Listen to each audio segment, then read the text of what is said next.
Cool. Should we get to game news? Game Gaming news. So before Let's do it. the big Microsoft acquisition news, there is some bigger news to actually talk about. Bigger than the Microsoft Yes, acquisition? bigger than Microsoft. Yes, We do tell. finally know the anatomy of a fall guy.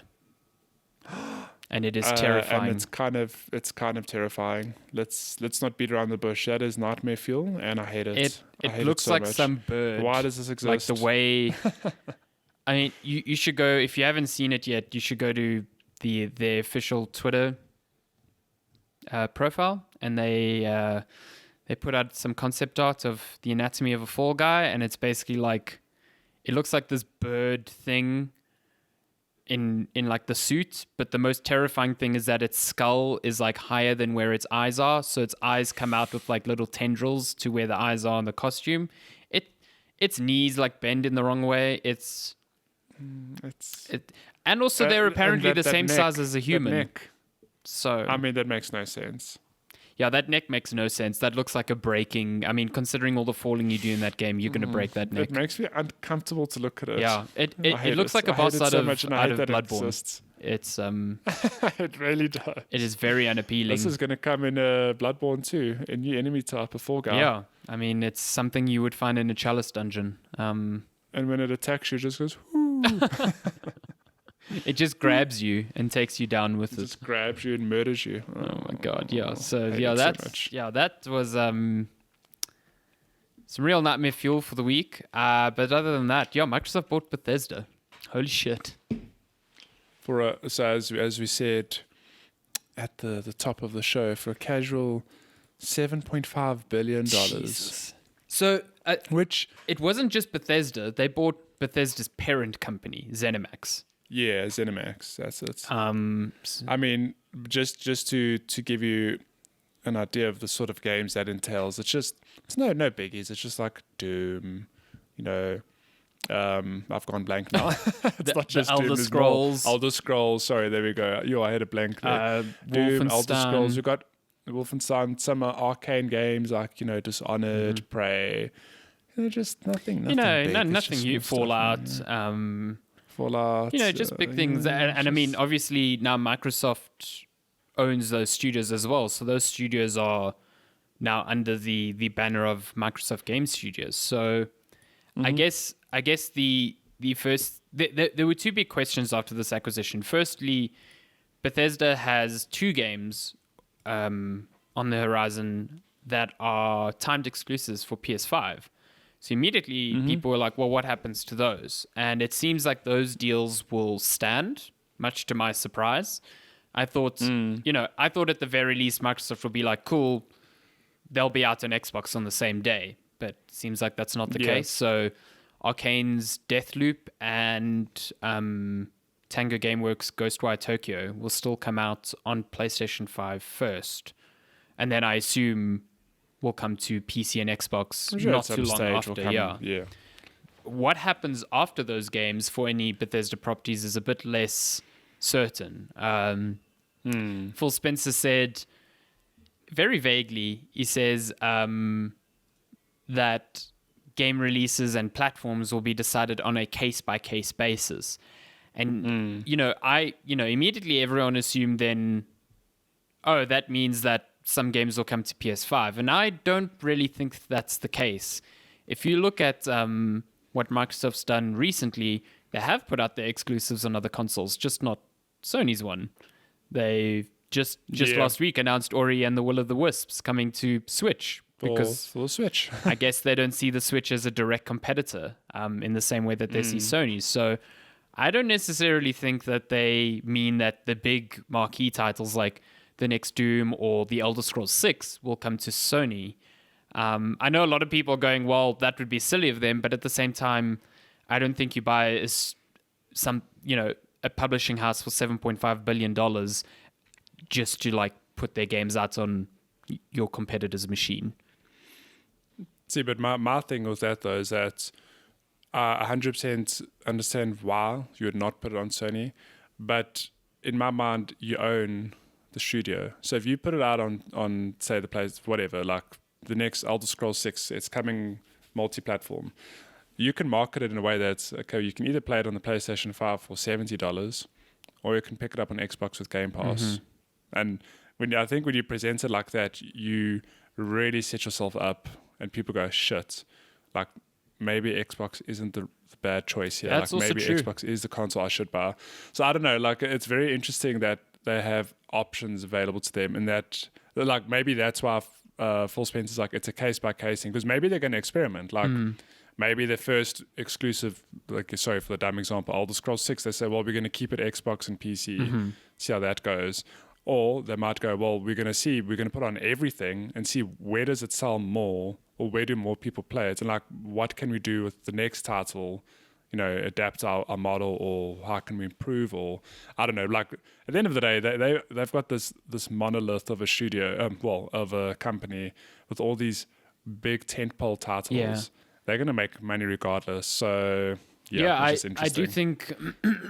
Sorry, I think you make a lot of sense with that strategy. I think they could almost do a two birds with one stone thing. Like, yeah, it's out on PS5, but it's $70 on PS5. Whereas if you play it on Xbox or PC, it's on Games Pass. Because it's on Game obviously Pass. now Like, the big thing, the implication is that next Elder Scrolls, next Doom, next Fallout, next Dishonored, Starfield, Deathloop, all of those are all Game Pass games now. Like day and date Game Pass games. It's just, so the coming, well, we don't know in future if they will, but I mean they should be, like they probably will be day and date Game Pass titles. But what I thought was a big thing this week, they've now announced Doom Eternal is coming to Game Pass. So I think the whole back catalog will just come to Games Pass. It's just it's gonna come to Game Pass at some stage regardless, and maybe like you say, just day and date it's going to be part of the service. And speaking of Game Pass, Microsoft announced also this week that their subscriber numbers have jumped from 10 million to 15 million in 6 months. So they've gained 5 million new subscribers to Game Pass in 6 months, which is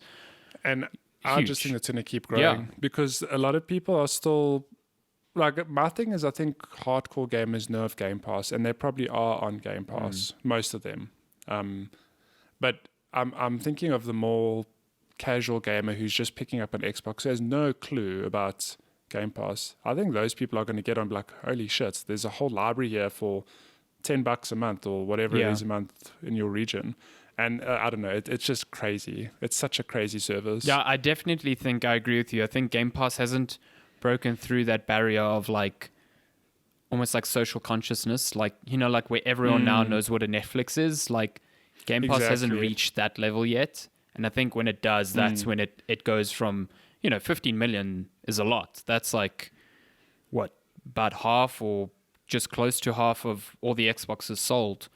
Which is a lot. So don't get me wrong, it's a lot, but I feel like it's going to just I think it has potential to be way bigger than that, and I think it will be. And I think, when Microsoft talks about how Game Pass isn't profitable yet, and they're talking about the long game, I think that's what they're talking about. I'm sure they have a number where it's like as soon as we pass this threshold, it starts becoming profitable. And they have the finances to kind of see that long-term thing pay off, whereas Sony, I think, are in less of a position to make that bet. You know what I mean? Because it is a bet. Microsoft has no real way of knowing whether this will work long-term. They are making the bet on this being their stand, whereas Sony is making the bet that premium and very good exclusives are what will drive the future. So yeah, I'm curious to see how it shakes out. But this is, I think, out of all the acquisitions that Microsoft has made, this is by far the biggest. This is the one that shouts as the biggest flex. Yeah, that's all. I just keep thinking about it of one morning. Phil Spencer woke up, had some breakfast. Like, you know what? Let's just buy ZeniMax. Yeah, let's just buy ZeniMax. Fuck it. Let's I know just it didn't happen like that, but in my head, I like to imagine like there's like we need something like particularly stand out for the next year. Let's just buy Elder Scrolls and Doom and all these other games. What's interesting is that it doesn't seem like Microsoft approached Bethesda. It seemed like it was the other way around. It seems ZeniMax has been looking for a buyer for quite a while now. So I think Microsoft jumped on the opportunity, whether or not it was like, well, we can't let Sony buy this. I don't even know if Sony would potentially be able to purchase them, because someone pointed it out on Twitter, this sale is so 7.5 billion is the same as Sony PlayStation's profits for all the years cumulatively between 2013 and now. Shit. that's It a just lot of money. puts in perspective, Microsoft as a company versus Sony as a company are two very different companies. Yeah, I think people need to remember that Microsoft has Windows and Office and all these other products for enterprises and small businesses and everything in between that make them a lot of Xbox money. is not Like, their moneymaker. Xbox is almost like it's the it's almost like I don't mean it in this way, but like the little backyard experiment. I mean, Xbox isn't that, but it in perspective compared to the other stuff, it's like it really is. I think one of their smallest. I mean, it's why they products, which nearly is kind closed of it down mind-blowing. not too long ago. So, But can you just think about that? Xbox, this big force, is like not Microsoft's biggest moneymaker. It's wild. That whereas company with Sony, just prints out PlayStation money. is their moneymaker. Like, it is their No, it is. primary They're like, source of income. Yeah. But that's why I've said in the past where I don't see it happening. But it's kind of scary to think that if Sony makes a misstep or something, like it puts them on the back foot, and they could very well not exist in 10, 20 years. Like, it's not impossible. And no one wants I don't that, know. because, like, No, to be fair, exactly. the only reason Microsoft is being this fucking like outwardly aggressive is because Sony handed it to them last generation. Like, absolutely. And They really did. Microsoft has spent years building the foundation. Like, a Bethesda acquisition like this wouldn't carry the same weight if something like Game Pass didn't exist. No. You know what I mean? No, definitely not. So they've been laying the groundwork for these big things, and now I'm not saying that Sony is making missteps. I think Sony is sticking to what they know is the way and what has worked for them. But at the same time, I feel like they, maybe through no fault of their own, they're not able to adapt in the same way. But it just feels like they aren't going blow for blow with Microsoft at the moment. Especially when you look at our, check this segue, next news piece. I was just gonna say same thing. Spider-Man Same. Remastered. So this feels like a weird, like, rock and a hard place sort of thing, because, like, so on Xbox, Microsoft has smart delivery, right? So all of the games from Xbox One work on Series S or Series X, and they work with, like, in a way, it's almost like backwards compatibility plus, because they will get patches, or they have frameworks within them to allow for, like, higher frame rates and better resolutions. And on Xbox, they have a method of applying HDR automatically using AI. So games without HDR implementations get an HDR implementation. So, like, for instance, Gears of War 5 will run at 120 frames per second on the Series S, and have a better HDR implementation. And a lot of that comes from the fact that, well, the game was on PC as well, so to scale it in that way isn't that much work, because it was already working like that on PC. Whereas Spider-Man Remastered is like them taking the original game and adding features from the Miles Morales, the upgraded engine, like ray tracing, better frame rate performance, better assets, stuff like that. So it is, for all intents and purposes, a bit of more work. But when you look at it from a communication standpoint, Sony is charging for its upgrade, whereas Microsoft is not, even though those things aren't one-to-one, really. But the perception is there that it should be. And that's what makes the fact that your PS4 Spider-Man will not upgrade to the remaster version for free kind of... It's weird. I think Sony, if they, they can't compete on Games Pass, because they've already said, Jim Ryan says that they will not launch a service similar to that. You have to make a concession somewhere. And I think this was one place where they were like, yes, you can play it backwards, the backwards compatible version without the extras. But I assumed for their first party games, it'd be like, if you own it on PS4, you'll get the remaster, quote unquote, for free. It's I don't know. It's just weird. Like the whole Spider-Man thing has been such a weird thing from the start, because even when Miles Morales was announced, it was like, hey, it's an expansion to Spider-Man 4. And then it's like, no, it's a standalone game, only playable on PS5. No, it's actually coming to PS4 as well. Also, if you buy this Ultimate Edition, you'll get the remastered version of Spider-Man on PS4. Yeah, the communication's been a mess. If you own Spider-Man on PS4, you're not going to get the remaster. Like, it's just, I don't know. Like, I have to think there's some sort of conversation that happens behind closed doors. I mean, there must be. But I just don't know, how do we get to this point where messaging is so muddled? Yeah. Like, from my own experience, the only way I can see something like this happening is just maybe people have ideas, but it's too many chefs. Yeah. And then it becomes like this mishmash of just poor communication. And it really makes them look bad. Like, it's not going to make or break Sony, but holy shit, it comes across like in poor taste of, come on, like, if you've been a PS4 person, why wouldn't you get this on PS5? I think their bet is like, I'm assuming their bet is that you're going to buy Miles Morales anyway. And then true. Like, they're basically saying then, well, what's the extra $20 to get the original remastered? But it's still like, I mean, it feels more sour because you can't do it as a standalone thing. So if you just have the PS4 Spider-Man and you're like, okay, I don't have $50 for Miles Morales right now, but maybe, I'd have the $20 to play the remaster. Like, you can't do that. They're not giving you the option to do that. No. Whereas the only way to get the remaster is to buy the Ultimate Edition of Miles Morales, or just cash or buy Miles Morales and then upgrade it later to the Ultimate Edition for $20. And it's not a case of them not being able to offer this, because Sony have said if you buy Miles Morales on PS4, you will get the PS5 version as an upgrade for free. Not a backwards compatible version. You'll get that upgrade for free.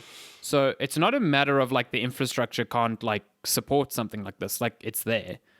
I just find it, I find it weird that everyone got up in arms about Control doing this, because this is essentially the exact same thing. It's the same thing. But now, in a way, Sony is getting a lot more defense for what they're doing here.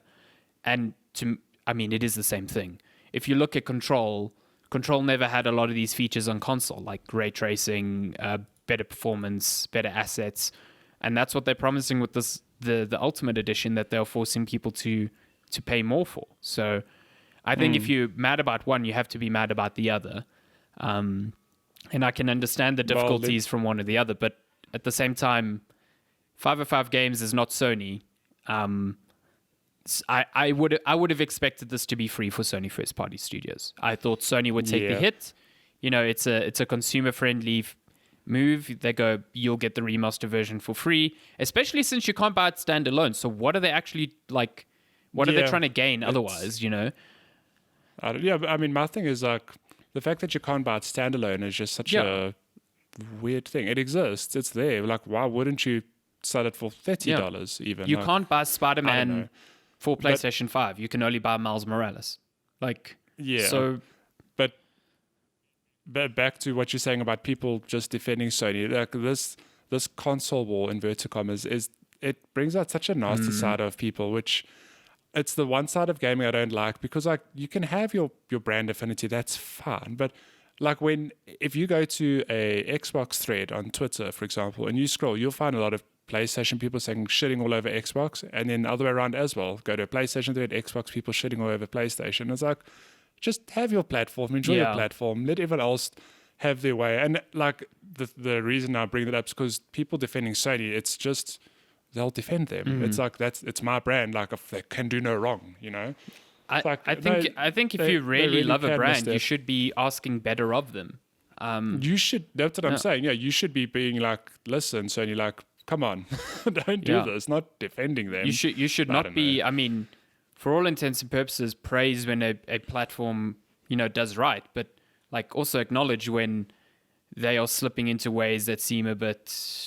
I mean, there's a difference between understanding. Like, I can understand why Sony might want to charge for this, because yes, Insomniac is doing more work to make sure that this remastered version is something. But at the same time, I think with what Microsoft is offering, especially now, you have Game Pass versus the $70 new game, and you're getting, whether it's backwards compatible or, enhanced for Series X stuff for free.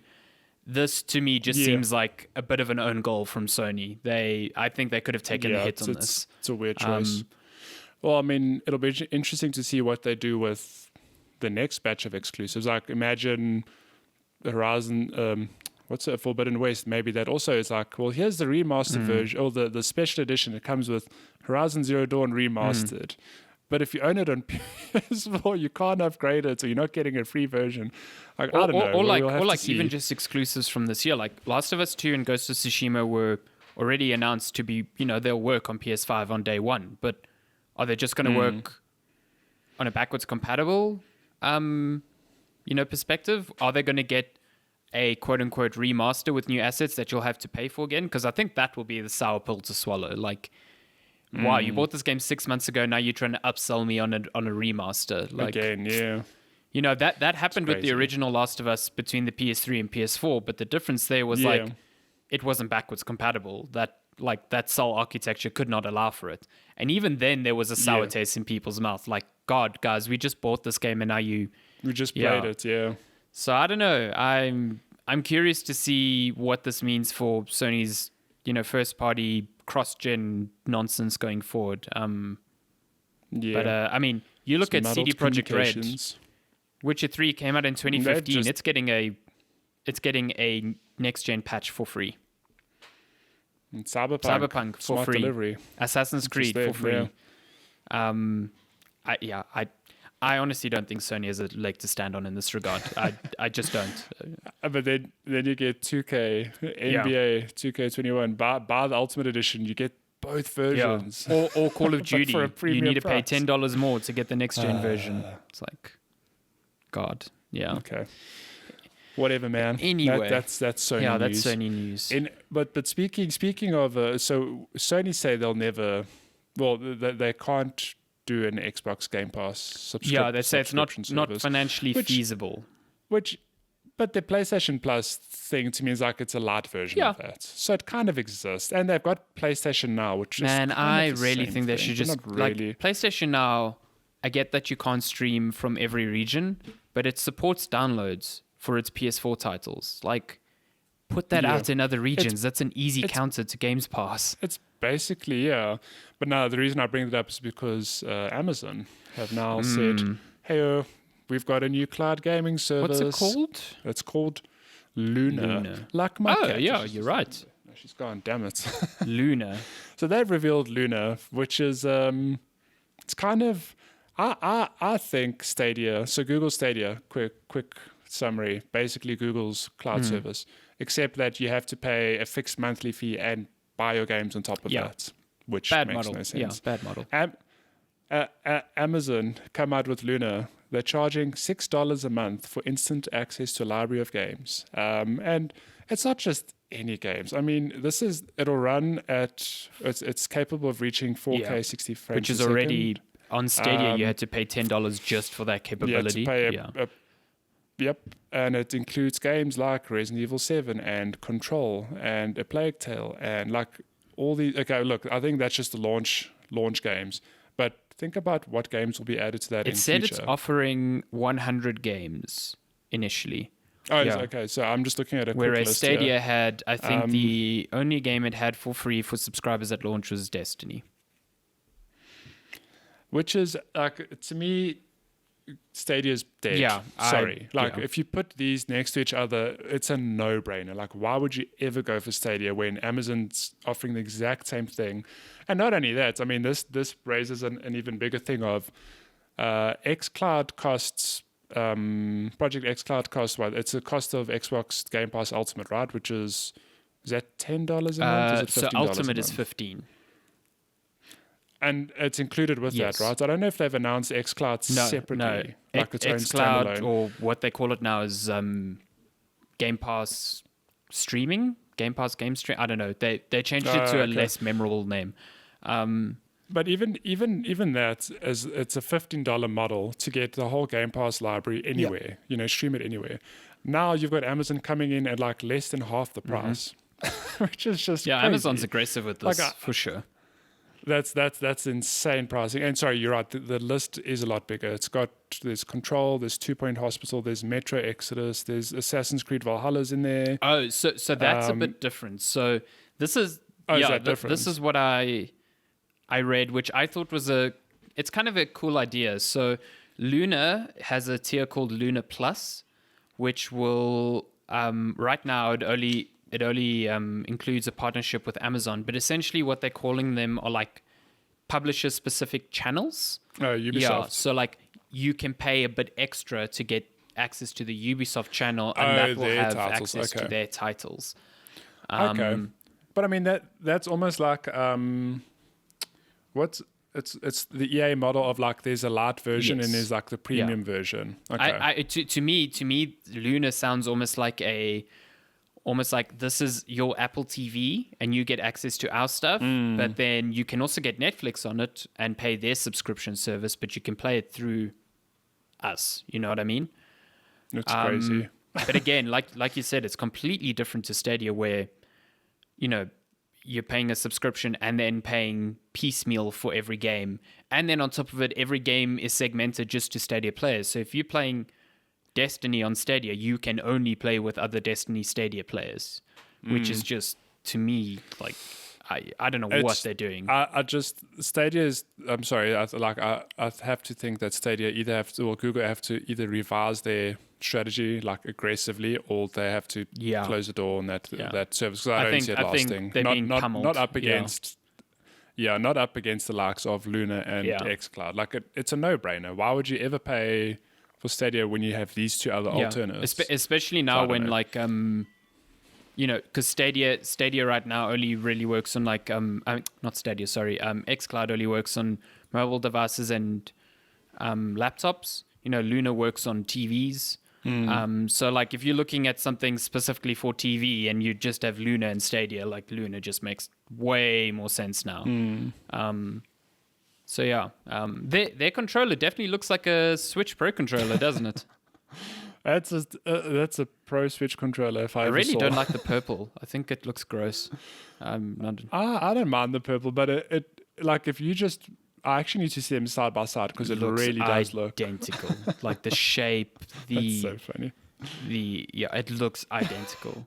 I love what Darren wrote here. He says, and here's a look at the Alexa-enabled controller that you'll be able to purchase for Luna that totally doesn't look as if it has cribbed Nintendo's Pro Switch controller. It's literally like the Amazon Basics version of a Pro Switch controller.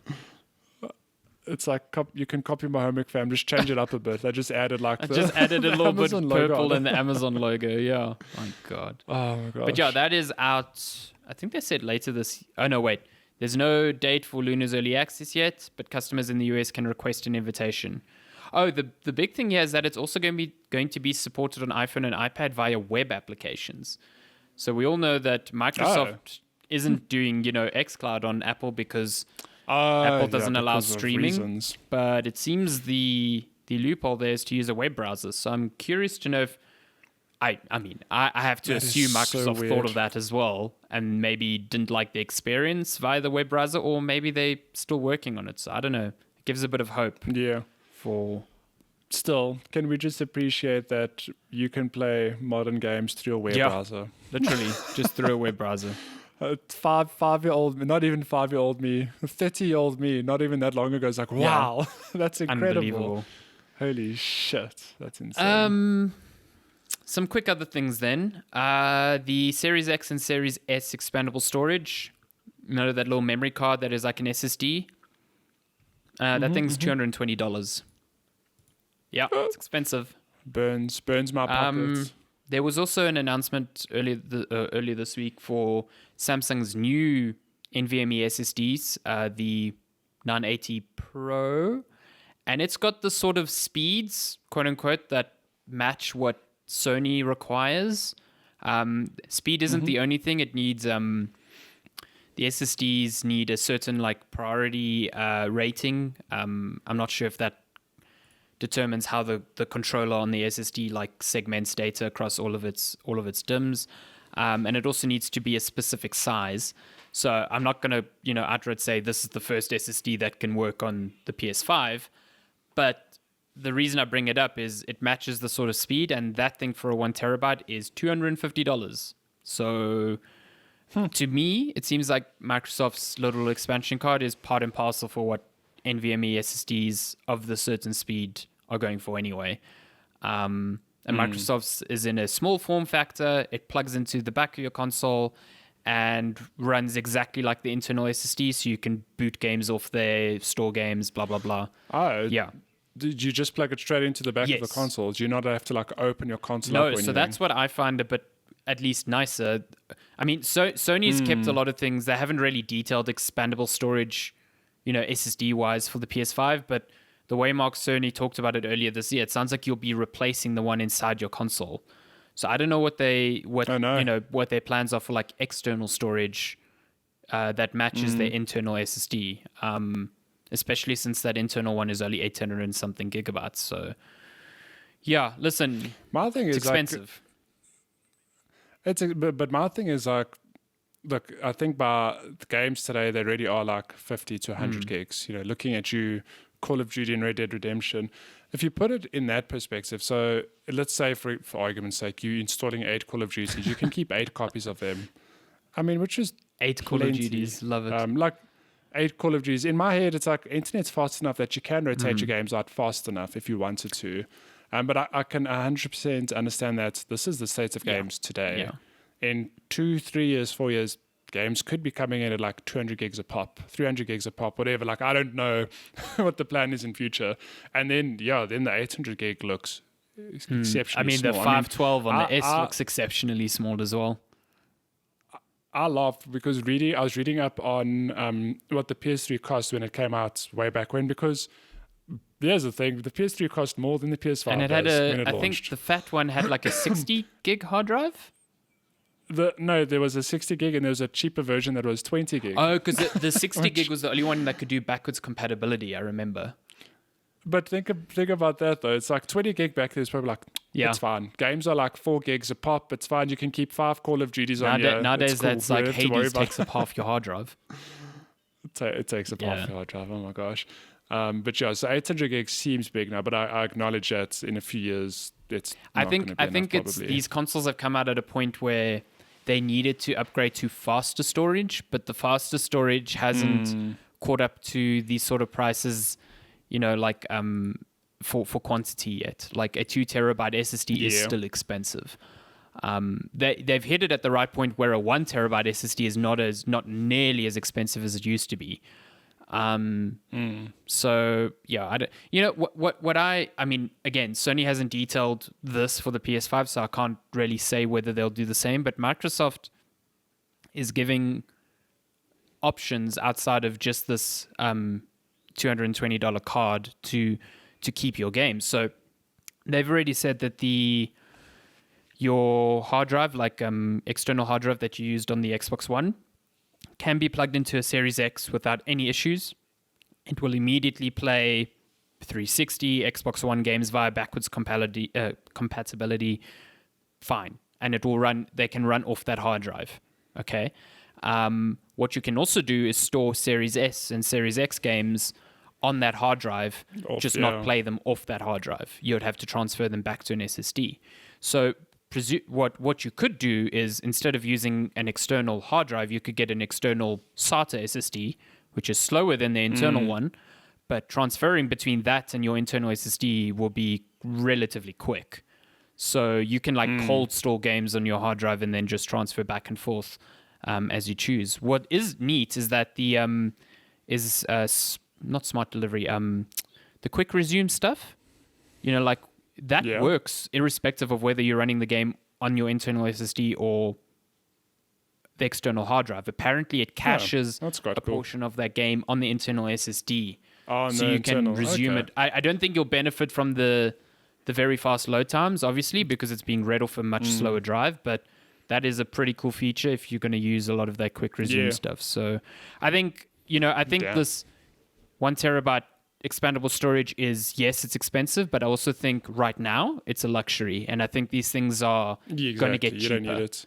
I think Microsoft and Yeah. Sony are both betting on them getting cheaper because, like, I don't think they expect every player of their consoles to fork out what is essentially half the price of a console to expand their storage. Yeah.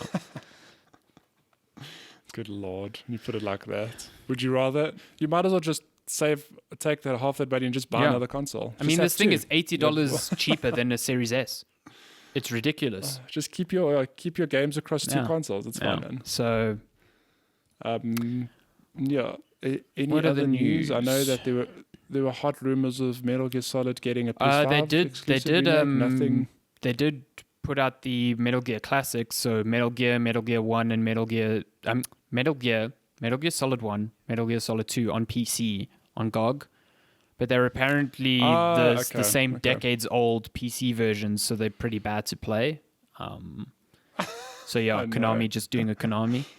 But yeah, there are rumors that Sony is funding a remake, Top secret of Metal Gear Solid 1, That which would would be be- amazing. I'd be.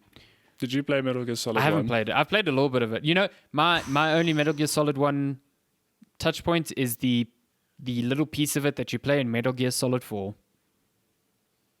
Oh, see, I've never played Metal Gear Solid 4, but I know you go back to Shadow Moses. Yeah, you go back to Shadow Moses, and before you arrive there, Snake has a dream, and the dream is PS1 Metal Gear Solid. Yeah. Oh, really? It's Shit, ridiculous. that's cool. And as he I need wakes to up play from the Metal dream, Gear they Solid 4. transition from the old Snake asset to the new one, just to like drive it home. It's very funny. It's very That's Kojima. It's amazing. great. Yeah, it's great. You got any other news? Game Awards. Game Awards are happening this year, Announced. but it's going to be digital, obviously, so it's going to be spread out across the globe. BlizzCon is happening now in February Oh yeah, 2021. BlizzCon Online. Instead yeah. of It's BlizzCon Yeah, no, I LAN. hate that name. BlizzCon Line. Get out of here. BlizzCon LAN. But Cool, yeah, man. that's happening in February. So I Um, expect, updates on Diablo and Overwatch.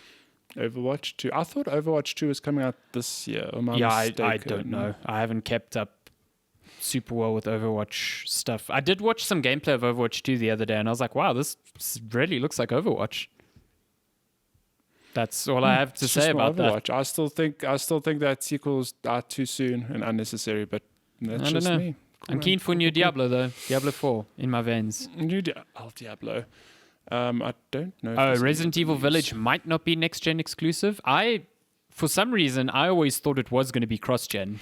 So during Tokyo Game Show, when Capcom was like, listen, we're trying to get it running on current gen, I was like, oh, I thought it was a lock for current Interesting. gen, but okay.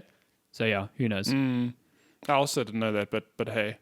Yeah, can't the wait game for looks that good. game. But it's no release date yet. Yeah, I think they've said Don't think. 2021, but they haven't said when. Yeah. They seem to drop the bomb by like January Yeah. 2021. I mean, they've done that. What? They've done that pretty recently with all of their They've done games. it. It's like fairly soon. So we'll see. We'll see. So we'll I see. think that's it. That's Yeah. it.